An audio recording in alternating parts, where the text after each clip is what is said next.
Kaidah ke-20 dalam kitab Qawaid Tasawuf, setelah kita berbicara tentang pentingnya berbahasa karena keterkaitannya dengan dakwah.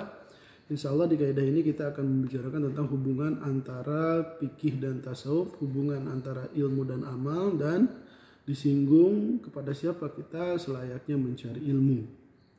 Langsung saja, qala mu'allifu rahimahullah ta'ala wa nafa'ana bi ulumihi amin ya Allah amin. Bismillahirrahmanirrahim. Al-ishtiraku fil asli yakni bishtiraki fil hukmi. Wal fikhu wa tasawufu syaqiqani bid dalalati ala ahkamillahi wa hukukihi. Walahuma hukmul aslil wahidi fil kamali wa naqsi. Id laisa ahaduhuma bi aula minal akhari bi madlulihi. Al-ishtiraku berserikat di dalam dasar, di dalam pangkalnya, yakni menentukan akan keberserikatan di dalam hukum. Asalnya sama, maka hukumnya pun sama. Maka di sini kaidah ini diterapkanlah pada fikih dan tasawuf. Musannif mengatakan fikih dan tasawuf itu sakikoni, dua saudara kandung, dalam pengertian bidalalati ala ahkamillahi wa hukukihi, di dalam menunjukkan kepada hukum-hukum Allah dan hak-haknya. Palahuma, maka bagi keduanya hukmul asli, hukum yang sama, bikamali wa naqsi, di dalam kesempurnaan dan kekurangannya. Maksudnya setiap masing-masing memiliki majiyahnya. Alasannya musannif mengatakan id laisa ahaduhuma bi aula minal akhar bi madlulihi, karena tidaklah setiap salah satu dari keduanya itu lebih utama daripada yang lain di dalam madlulnya, apa yang ditunjuknya. Karena tasawuf itu menunjukkan hukum-hukum Allah dan haknya dari aspek batin. Dari sisi ini dia sempurna, tapi kurang dari segi lahir. Dan begitu juga dengan fikih. Fikih menunjukkan kepada hukum-hukum Allah dan hak-haknya dari segi johir. Dari sini dia sempurna, akan tetapi kurang dari menunjuknya kepada sisi batin. Maka kemarin di awal-awal kita sudah membicarakan barang siapa bertasawuf tapi dia tidak berfikih, maka dia itu seperti jindik. Barang siapa dia berfikih tapi tidak bertasawuf, maka dia itu fasik. Jadi mengharuskan antara fikih dan tasawuf itu terimplementasikan secara bersamaan gitu, agar menyempurnakan satu sama lainnya dari segi lahir dan batin.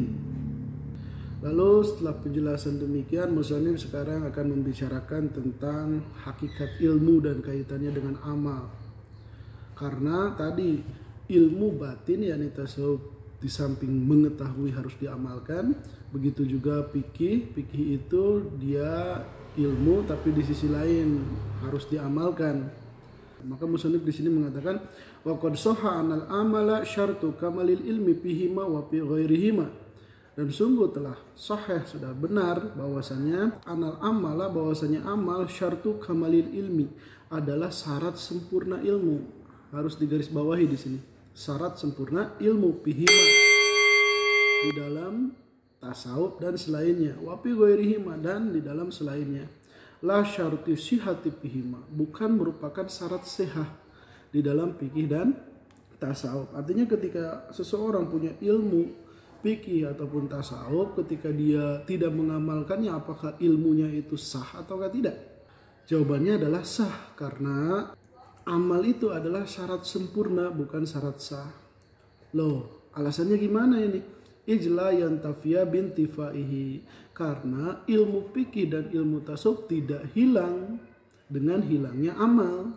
Ilmu tetap disebut ilmu, karena tasawuf dan fikih ditinjau ia sebagai ilmu adalah husulu suratus syai' bijihni, dia itu adalah gambaran mental seseorang tentang keilmuan fikih dan tasawuf. Jadi ketika amalnya hilang, ya ilmu tetap ada. Ijqad yakuna nidunahu, karena terkadang ada ilmu tasawuf dan fikih tanpa adanya pengamalan. Karena li'annal ilma amamal amal, karena ilmu itu dia di depan amal.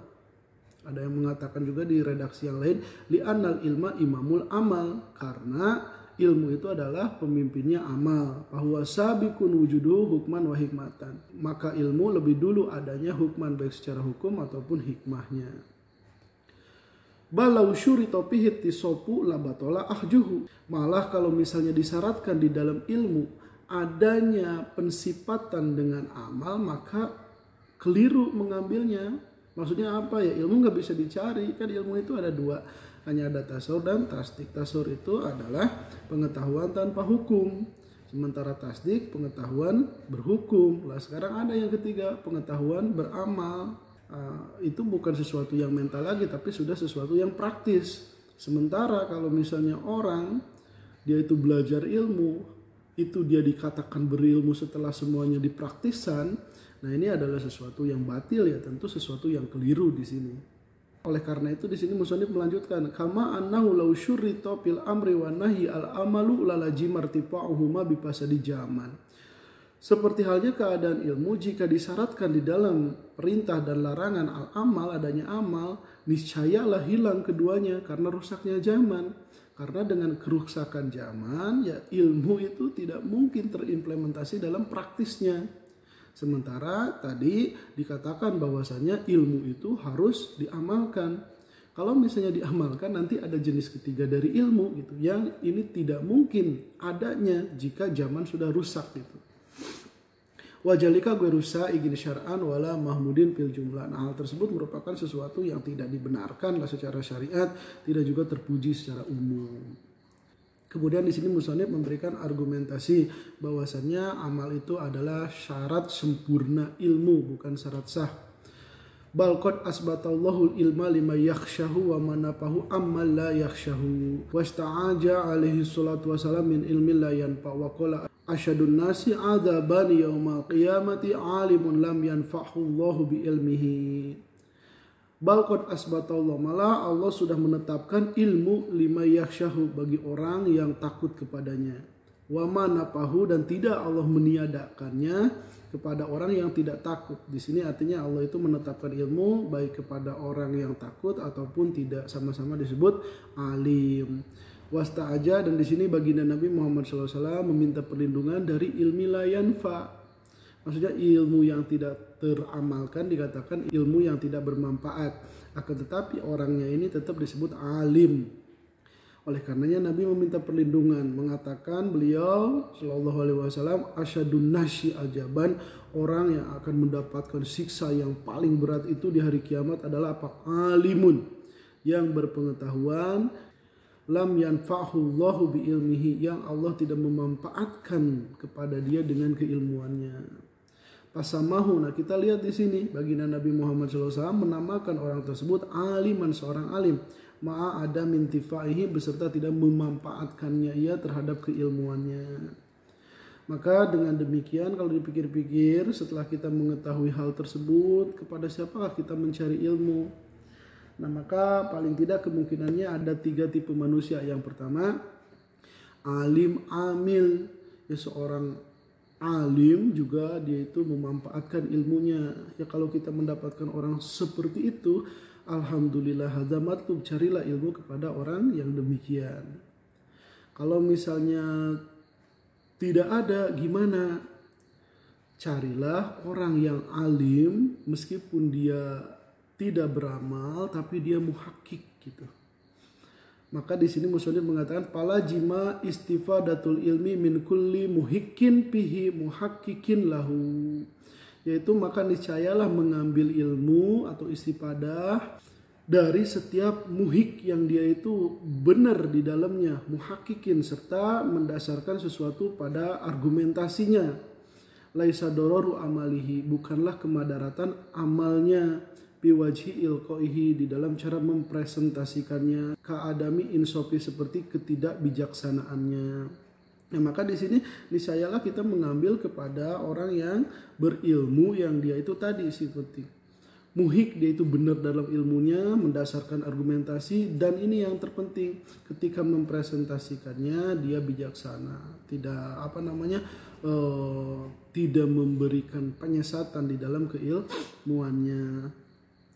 Nah, itu lebih mending kita mencari ilmu kepada orang tersebut. Malah haruslah kita mengistifadah dari orang-orang yang meskipun dia itu tidak mengamalkan, tetapi keilmuannya benar gitu. Karena apa? Ya mungkin kita tertarik mencari ilmu kepada orang yang nampaknya beramal tapi tidak berilmu. Yang perlu jadi catatan gini, kalau misalnya orang beramal tanpa berilmu, maka amalnya itu tidak sahih. Karena tidak ada amal yang benar terkecuali harus mutabik lil ilmi. Jika tidak, ya amalnya itu adalah apa? Sebuah contoh dalam sesat menyesatkan. Nauzubillahi min dzalik. Naktabi belajar qadar wallahu alam bishawab.